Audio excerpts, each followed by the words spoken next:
By the way, Adrian, you had mentioned that that we get to determine what the currency is and what we find valuable, and that's always been the case, except for it was decided by the few, not the many. I just wanted to pause for a second and restate that, because I feel like that portion of our podcast should be put on loop over and over and over and over and over again for everybody who doesn't understand why crypto is important. And I just want to pause for a second, like really recognize that, because I've put it on a billboard. Now that said, to that point, thinking of people who are low in openness, those are going to be regulators. Those are going to be typically people that whenever you make laws, you make walls. And so what you're doing is you're trying to create a frame around what can or can't be done based off of your own mindset, which is usually protecting what you already have. And how would you bring somebody like that into the space?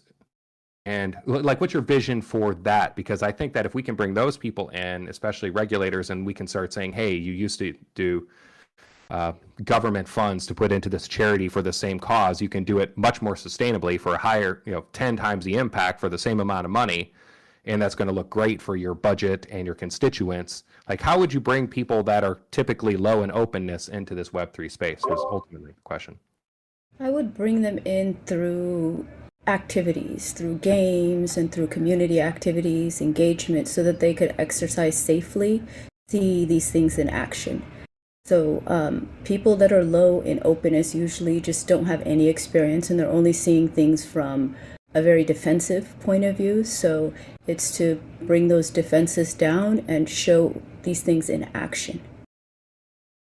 So show how crypto is impacting communities. I'm seeing transformation happening in the harshest of communities, and legislators have been trying to solve these problems forever, and now people are starting to solve it for themselves.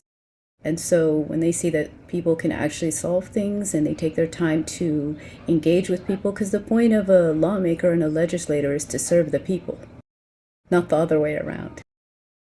So they should take the time to be with the people, and I think the people that are doing this should be inviting these legislators in and inviting them into their spaces. So it's a two-way channel of communication.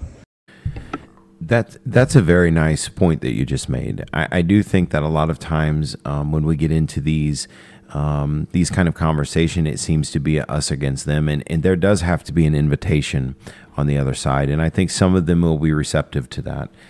So good point.